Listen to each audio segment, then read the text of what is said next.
ഇതുപോലൊരു vanilla cake നമുക്കുണ്ടാക്കി നോക്കിയാലോ?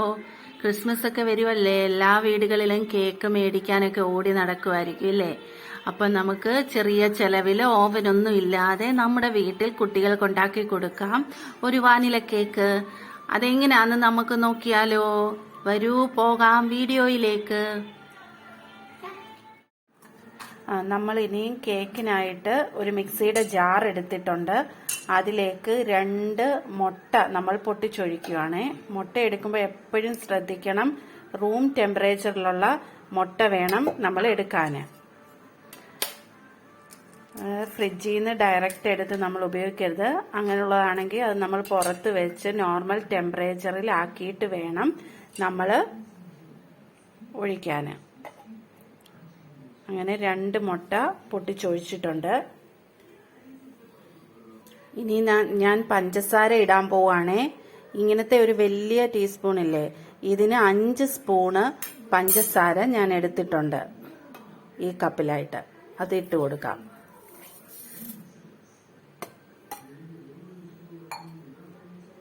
ഇനി നമുക്ക് ഓയിൽ ഒഴിക്കാം.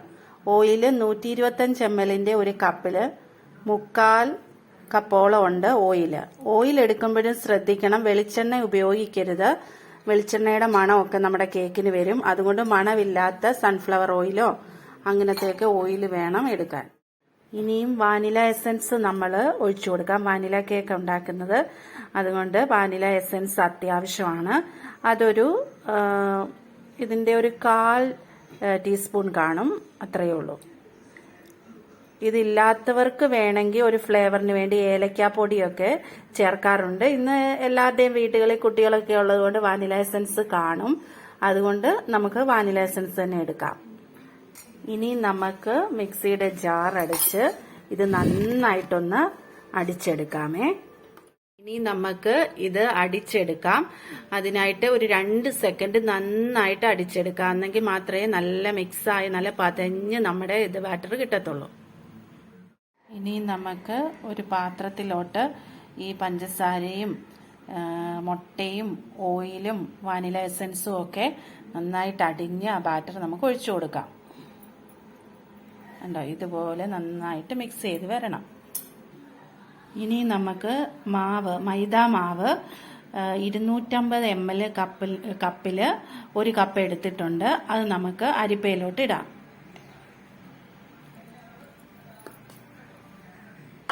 ഇനിയും ബേക്കിംഗ് പൗഡർ 1 സ്പൂൺ എടുക്കുന്നുണ്ട്.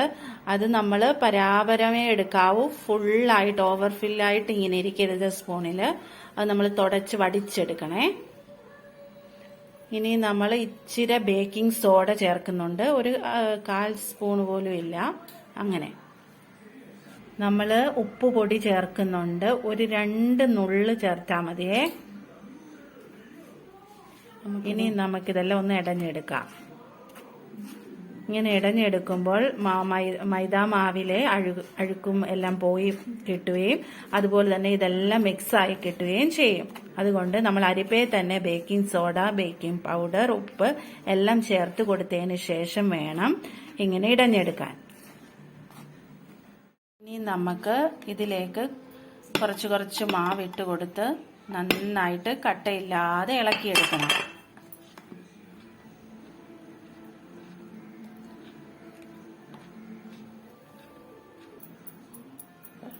ബാക്കി മാവോടിട്ട് അതുപോലെ മിക്സ് ചെയ്തെടുക്കാം.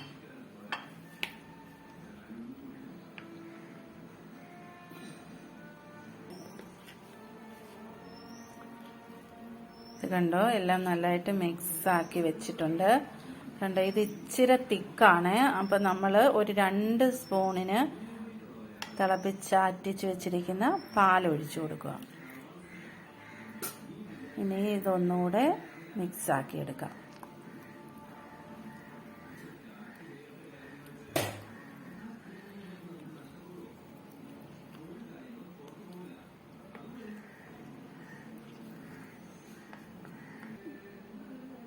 ഒരു കുറച്ചുകൂടെ പാൽ ഒഴിച്ചു കൊടുക്കുന്നുണ്ട്, 2 സ്പൂണിനും കൂടെ. അതുകൊണ്ട് നമ്മുടെ കേക്കിൻ്റെ ബാറ്റർ റെഡി ആയിട്ടുണ്ട്. കണ്ടോ, സ്പൂണിൽ ഇങ്ങനെ കോരിയെടുക്കുമ്പോൾ ഇതിങ്ങനെ തൊടാതെ ഇങ്ങനെ വീഴണം. ഈ പാത്രത്തിലാണ് ഞങ്ങളിപ്പം കേക്ക് ഉണ്ടാക്കാൻ പോകുന്നത്. ആദ്യമായിട്ട് നമ്മൾ ഈ പാത്രത്തിലെ ഈർപ്പമൊക്കെ തുടച്ച് മാറ്റിയിട്ട് അതിലോട്ട് ഇച്ചിരി ഓയിൽ ഒഴിച്ചു. നമ്മൾ ഇപ്പം സൺഫ്ലവർ ഓയിലല്ലേ കേക്ക് ഉണ്ടാക്കാൻ എടുത്ത അതേ ഓയിൽ തന്നെ ഇച്ചിരി തടവി കൊടുത്തിട്ടുണ്ട്. ഇനി നമ്മൾ കുറച്ച് മൈദ മാവൂടെ ഇതിലിട്ടിട്ട് ഒന്ന് തട്ടിക്കൊടുക്കണം എല്ലാ വശത്തും, കേക്ക് ഒട്ടിപ്പിടിക്കാതിരിക്കാൻ വേണ്ടി. ഇനി നമുക്ക് ഇതിലേക്ക് നമ്മുടെ ബാറ്റർ ഒഴിച്ചു കൊടുക്കാം.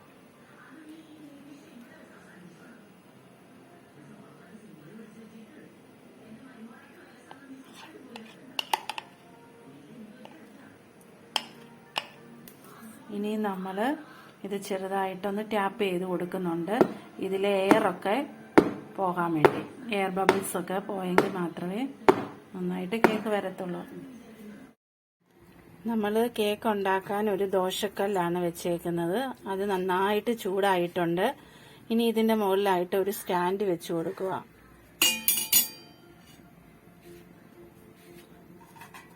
ഈ സ്റ്റാൻഡിന്റെ മുകളിലായിട്ടാണ് നമ്മുടെ കേക്കിന്റെ പാത്രം വെച്ച് കൊടുക്കുന്നത്. ഇനി ഒരു ഇഡലിപ്പാത്രം വെച്ച് കമഴ്ത്തി വെച്ചേക്കുവാണ്. അപ്പോൾ ഇതൊന്നും ചൂടൊന്നും പുറത്തോട്ട് പോകാതെ നന്നായിട്ട് കേക്ക് വരും. ഇനി നമ്മൾ ലോ ഫ്ലെയിമിൽ വെക്കുവാണേ. ലോ ഫ്ലെയിമിൽ ഇരുന്നാൽ മതി. പിന്നെ ഇടയ്ക്കിടയ്ക്കൊന്നും നമ്മൾ ഇത് തുറന്ന് നോക്കണ്ട. ഒരു 10-20 മിനിറ്റ് ഇങ്ങനെ ഇരിക്കട്ടെ.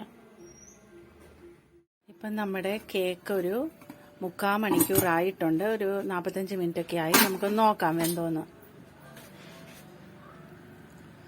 ഇങ്ങനെ ഒരു സ്റ്റിക്ക് വെച്ച് നമ്മൾ കുത്തി നോക്കണം. കണ്ടോ, ഒന്നും ഒട്ടി പിടിച്ചിട്ടില്ല. അപ്പോൾ ഉള്ളു വെന്തിട്ടുണ്ടെന്നാ. അപ്പോൾ ഇത്രയും മതിയാകും. നമുക്ക് ഇനിയും കേക്ക് എടുക്കാം അടുപ്പേന്ന്. ഇനിയും കേക്ക് തണുക്കാൻ വെക്കാമേ. ഇപ്പം തന്നെ നമ്മൾ മറിച്ചിട്ട് ഇടരുത്. ഇത് നന്നായിട്ട് തണുക്കട്ടെ. തണുത്തു, നമുക്കിനി എടുക്കാതെ. നല്ലതായിട്ട് ശരിയായി. പുറവശമാണിത്. ഇനി നമുക്ക് നേരെ ഇട്ടിട്ടൊന്ന് കട്ട് ചെയ്ത് നോക്കാം. ഇത് നമ്മുടെ കേക്ക് നല്ല അടിപൊളിയായിട്ട് വന്നിട്ടുണ്ട്. ഇനി നമുക്കിത് മുറിക്കാം. നമ്മുടെ കേക്ക് നല്ല അടിപൊളിയായിട്ട് വന്നിട്ടുണ്ട്. നല്ല സോഫ്റ്റ് ആണ്, നോക്കി അറിയാം. നല്ല സോഫ്റ്റ് ആയിട്ട് വന്നിട്ടുണ്ട്. നിങ്ങൾ ഇതുപോലെ എല്ലാവരും വീട്ടിൽ ഉണ്ടാക്കി നോക്കണം. നിങ്ങൾക്ക് ഇഷ്ടപ്പെടും.